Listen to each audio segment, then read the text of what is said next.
All right, what is going on, guys? It is, well, we just got done with stage number 8 results. Those are posted. I've got them up. You've seen the video on YouTube, but now it's time to talk about the overall results for the rally through stage 8, and more importantly, the future. Stage number 9 is on the horizon. We've got the map ready to go, so we're going to cover the map really quick, and then we're going to go into the overall standings, because I got a feeling that there's going to be some changes. Stage number 9 is the first half of the second marathon refuge stage. That means that these guys are going to be racing out into the unknown. They're going to have a basic camping infrastructure, only themselves to depend on, and, well, the elements. Then they're going to have to race back to their teams for the final sprint to the finish line. They'll have stage 11, 12, and 13 after the marathon to make it happen and figure it out. But we'll see if there's any breakouts. All right, so with that being said, let's jump right into it. Let's get the map up on the screen so you guys know what these guys are going to be heading into for stage number 9. First and foremost, of course, our sunrise, 6:40 a.m., sunset going to be at 5:45 p.m. More importantly, the road from Wadi Ad Dwasir to the refuge marathon. 0% asphalt, 73% dirt track, 12% sand, 8% dunes, 7% stone track. So little bit of a mix in there. The dirt track with the sand and the dunes. It should be interesting to see how it goes. One thing to note as you guys are looking on the map, you're going to see you have two lines. You have the yellow and the blue line, indicating that they are going to have separate tracks for the vehicles and for the motorcycles. So this is going to keep them separate, which means the advantage for the vehicles having lines to follow is gone. It's very interesting how the Dakar has done it this year, that they specifically picked the stages for the marathon, or the marathon stages, to be the ones where they send the vehicles out on their own and not having the tracks from the bikes. And as we saw in the first instance, they did have the vehicles crossing over lines from the previous stage, making the navigation even trickier for them. So I would expect to see some change up in that vehicle side as far as the standings go in the overall. So we'll cover the motorcycles first. The FIM will be traveling along the blue line for this stage in particular. Their first section is going to be 119 kilometers of road section A. That is the transit or the liaison to the start of the race, or start of the selective section. Their selective section will be 418 kilometers, followed by a 4-kilometer road section or liaison to the bivouac, where they will be spending the night out on their own. That's going to be a total day for them of 541 kilometers. So very, very long day for them. We will see. Well, it's within reason. Our stage lengths for the Dakar this year have been roughly in that average of the low 400s to mid 400s. And some even shorter than that. So a little bit of everything. Then we'll take a look at the vehicle side of it. They are going to be traveling. It looks like they're going to have a 418 kilometer section as well. Looks like they're pretty close on that one. Total for the vehicles is actually going to be 410 kilometers. So a little bit shorter of a day for them. It looks like they're taking a more direct route in some cases to the refuge bivouac. Let's take a look. They are going to have, it looks like they are going to have a service area between kilometer 183 and kilometer 184 in that transfer. It looks like that teams will meet them there for that really short stint, so they'll be able to get on new tires and maybe address any quick concerns that they may have. So this is going to be interesting. Again, does this mean that they're going to have a rocky start to the first? That dirt track and that stone track, is it going to be in the first 7%? We'll do the stage breakdown here in just a second. It is available now. And then let's take a look here. So our fuel range on this one, 119 kilometers from the bivouac to the start, where all will take on fuel. Neutralization is going to be 196 kilometers into the stage. They will take on fuel there, hang tight, and then from there they will have a 222-kilometer sprint out to the finish line, where they will have additional fuel on there. They will have to fill up at that fuel because they will have to use that same fuel to make it all the way to the fuel on day number 2 of the marathon, or stage 10, which is going to be 122 kilometers into that day. So that will be for tomorrow's stage number 10. First bike is expected to leave the bivouac this afternoon, or 5:55 a.m. for them, which is going to be 6:55 p.m. here on the West Coast. First bike from the start is expected at 7:40 a.m., which is going to be 8:40 p.m. for us here on the West Coast. First vehicle to leave the bivouac will be at 6:25 in the morning, and then the first vehicle to leave will be at 8:10 in the morning to take the stage start. So very interesting to see how this breaks down. Again, stone track, we already know the dirt track and the stone track. The stone track wreaked havoc on tires on the previous marathon stage and shook stuff up. Edgar Canet getting the short end of the stick on there. Doherty also suffering a crashed front wheel. I mean, it's just, there can be a lot of transition in time, a lot of time lost, navigation mistakes, things like that. But we'll see what it looks like here in the stage description in just a second.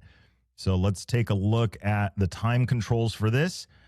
First bike, as we know, is 7:40 a.m. at the start of it, and they're expecting it to finish at 1:29 p.m. So very fast stage, or semi-fast stage for the bikes once again. So 7:40 a.m. to 1:29 a.m. or p.m. For the bikes. And then let's see, it looks like they don't have the time control for the vehicles posted yet, but I expect it to be something similar to that.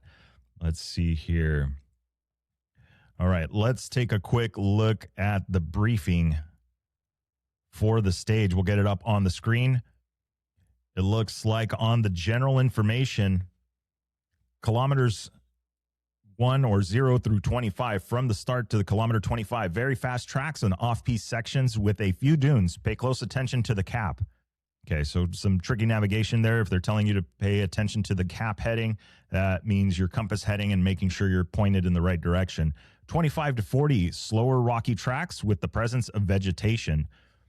This is where we will see some of that rock stuff begin to come into play. It's early on in the stage. Obviously, they're going on with new mousses and tires.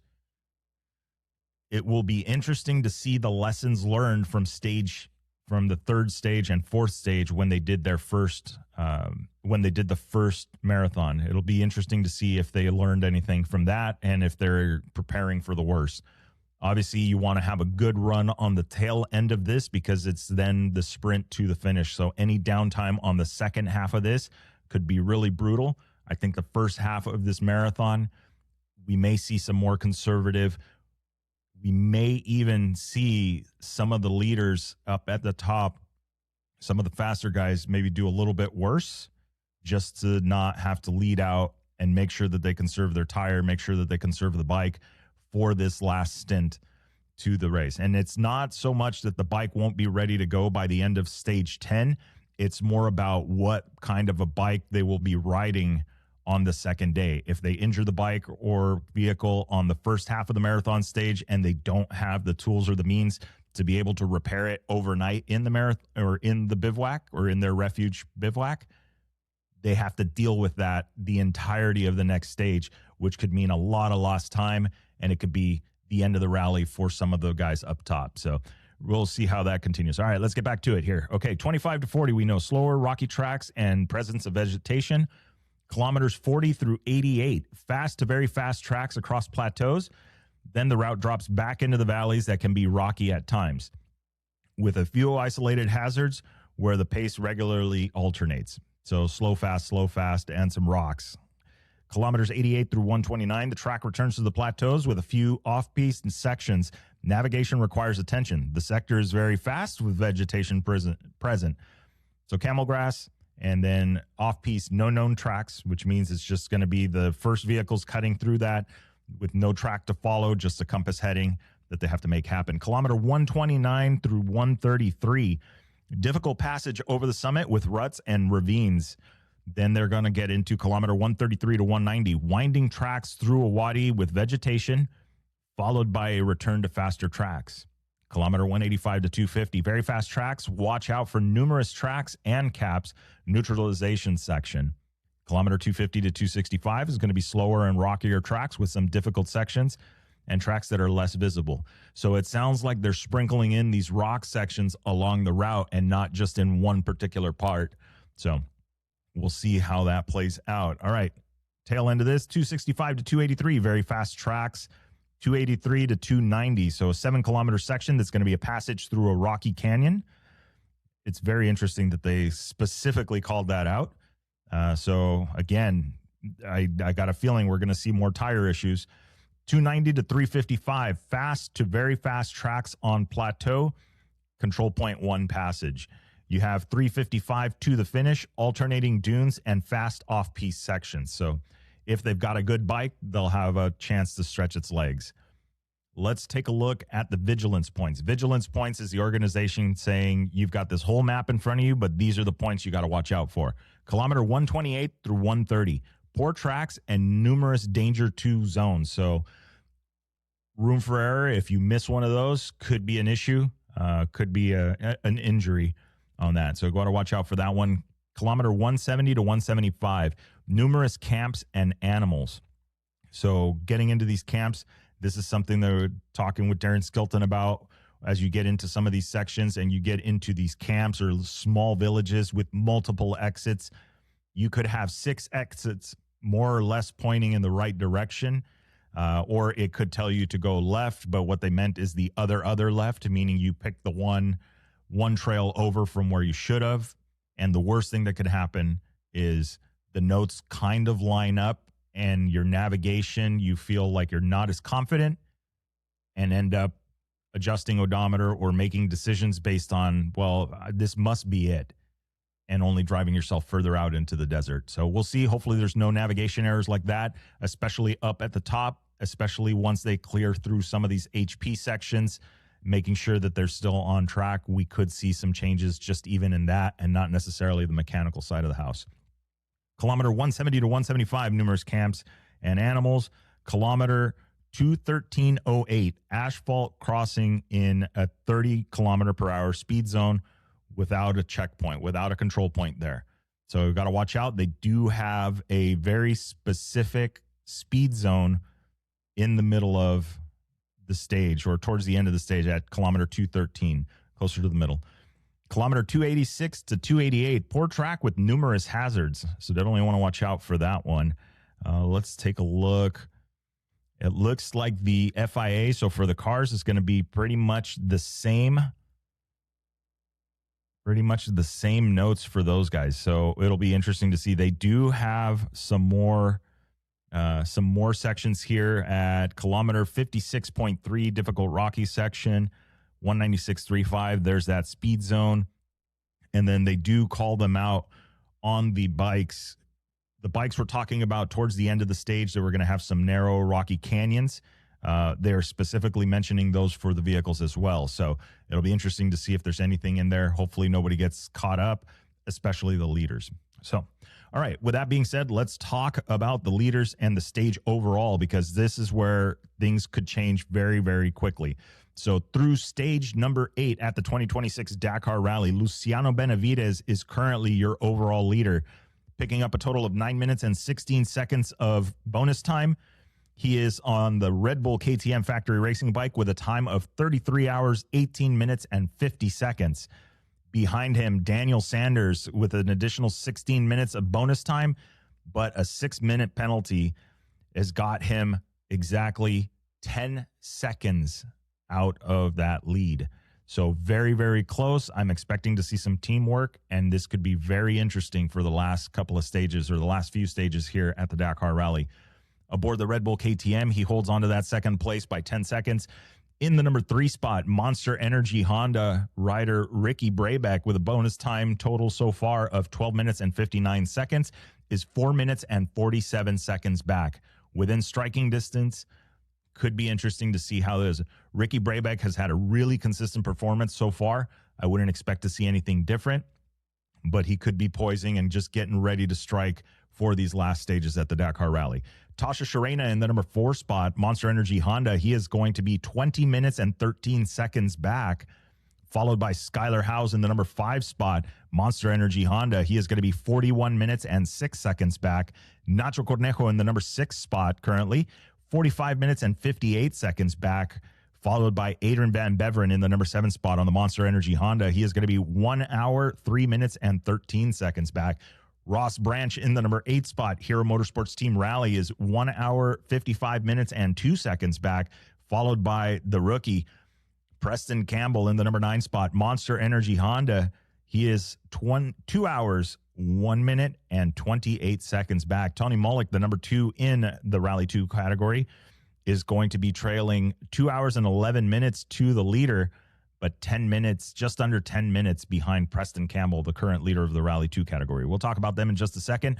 Then you have Dabrowski in the number 11 spot. He is the 3rd on the Rally 2 category. He is 2 hours, 28 minutes, and 8 seconds back for the overall. Mason Klein currently sits 15th overall with a 3 hour, 41 minute, and 51 second deficit.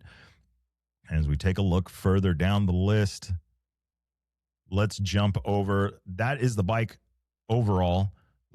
And Rally GP. Let's take a look at the Rally 2 category. Rally 2 category is also heating up. Not as close as the Rally GP side of the house, but definitely getting closer. Preston Campbell aboard the Monster Energy Honda. He's got a total time right now of 35 hours, 20 minutes, and 18 seconds, followed by Tony Mullick on the BAS World KTM team. He is going to be 9 minutes and 36 seconds back. So we've seen that lead of Preston Campbell dwindling after the last stages, but not as quickly as probably Mullick would like to see. We'll see how the Honda strategy works out since they're all kind of in that top 10 area hanging out. We'll see how that produces if they're going to be obviously working in a team and trying to get the best possible result for the brand. So Dabrowski in that number 3 spot, Deuced Rally team, 26 minutes and 40 seconds back. Let's take a look at the top 10. In the number 4 spot on the HT Rally Raid entry, you got Barbosa out of Chile. He is going to be 1 hour, 35 minutes, and 2 seconds back. Ventura in the number 5 spot, Monster Energy Honda, going to be 1 hour, 37 minutes, and 24 seconds back. Followed by Juicius in that number 6 spot, HT Rally Raid, 1 hour, 49 minutes, and 46 seconds. So 4 through 7, all within striking distance of each other. One mistake, downtime, anything like that, and it could change those runnings pretty quick in the Rally 2 category. In the number 8 spot, Santos aboard the Husky, Frutas Patricia Pilar.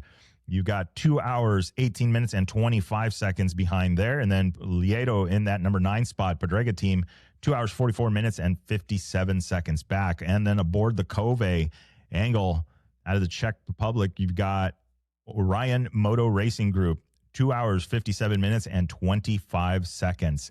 So that is the current top 10 in the Rally 2 category. We'll go with an honorable mention there for Niels Therick, picking up the stage win on stage number 8.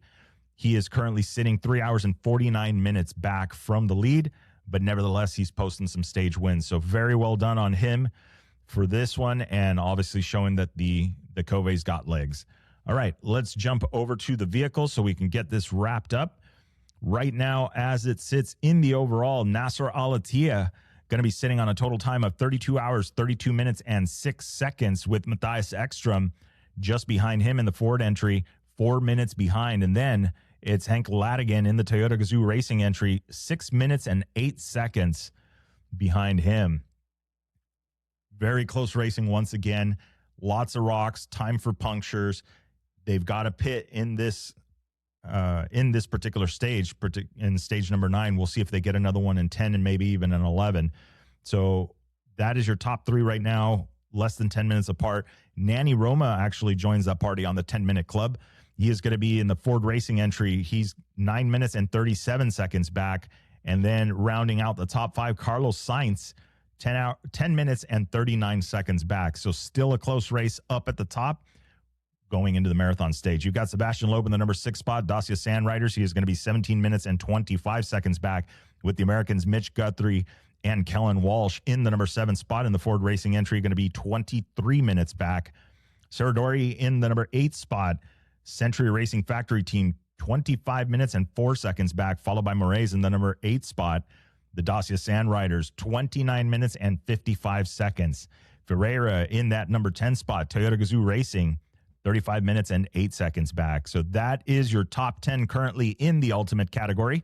You do have Toby Price in the number 11 spot, Toyota Gazoo Racing. He is going to be 40 minutes and 26 seconds back. And then we'll take a look down the line here. Seth Quintero and Andrew Short in the number 15 spot, Toyota Gazoo Racing. He is going to be 1 hour, 7 minutes, and 13 seconds back. So we'll see how this shakes down.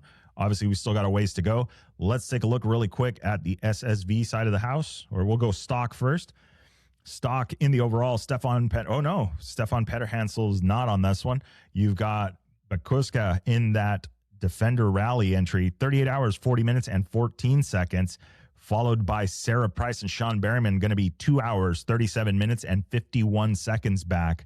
And then you're going to have Basso in the number 3 spot. He is going to be 3 hours, 39 minutes, and 23 seconds. So a little over an hour between Price and Basso for that number 2 spot is looking pretty good considering we're getting into the final stages of the Dakar Rally. So all the best there. We've got Stefan Petterhansel taking over the number 4 spot. Looks like he was able to make it into the bivouac, but taking on a very, very big penalty. He did have to wait for some assistance this morning after having a mechanical, so not the best day for him. He is currently 37 hours, 7 minutes, and 56 seconds back. So out of the running for the top 3, unless we have another fail in there, but we'll see. Still some stages to go. It would be awesome to see a Defender podium all there, but right now the top 2 steps are being held onto pretty tightly. All right, let's look at the SSV category and how that looks right now as it sits through stage number 8. Brock Hager and Max Eddy in the Loeb Frey Media Motorsport entry, Razor Factory Racing, 36 hours, 46 minutes, and 28 seconds for them, followed by Montero in the Can-Am Factory team, 47 minutes and 9 seconds back. Then you have Cheney and Argybright in the number 3 spot, 51 minutes and 27 seconds back. So what I see is a battle for second. We're looking at just over 4 minutes between second and third. So this is going to heat up towards the end. We may have 2 American teams, 1 and 2, in the SSV category. So we'll see how that shakes down. Let's take a look down the line. You have Xavier Dissol Trey in the number 4 spot.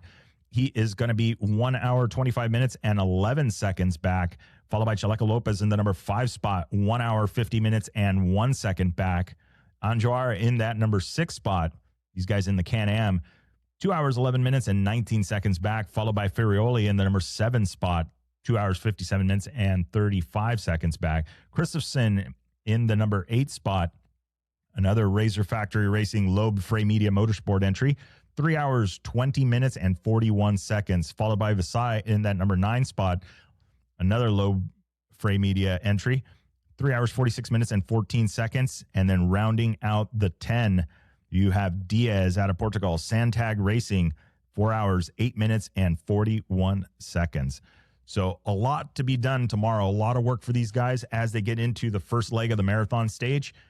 There's some rocks, there's some canyons, and there's some places to get lost. So we'll see if there's going to be any changes into this stage, and especially on the other side of it, if we're going to see anything happen as far as the times go. Obviously, as we've talked in rally, it is very, very easy to lose time. Things as simply as leaving the bivouac in the incorrect place, speeding on the highways where you shouldn't be, or coming in hot on a section, especially with that section that they put into the road book that's a 30 kilometer per hour speed zone. Now that speed zone could be really, really short, and if you're not paying attention, you could blow right through it. Now, most cases, in at least here in North America, your entry speed into that speed zone can multiply your penalty. So if these guys miss the entry into this and come in way over, they could be racking up a pretty huge penalty. So we'll see how it goes. It's not the first time we've seen we've seen speed zones in the middle of nowhere. Could be a camp, could be something there that they are not allowed to run through at race speeds, and it could be a very challenging thing. So we'll see how this shakes down. Again, we've got stage number 9 coming up tonight. for us here on the West Coast. That is going to be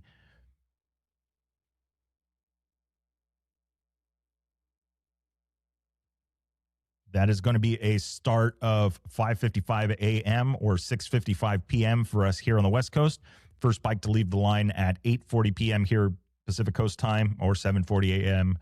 Saudi time. So with that being said, guys, we're going to wrap it up. That is the overall standings through stage number 8, and it is the stage number 9 course briefing for it. If you haven't already, don't forget, jump on down below. We've got a link to the Command Central. You can find this information on the Chasing Waypoints website, and then we will see you guys for tomorrow's stage 9 results, leg number 1 of the last marathon of the 2026 Dakar Rally. So hope you guys are enjoying. If you like the content, don't forget to hit that subscribe button, and we'll see you.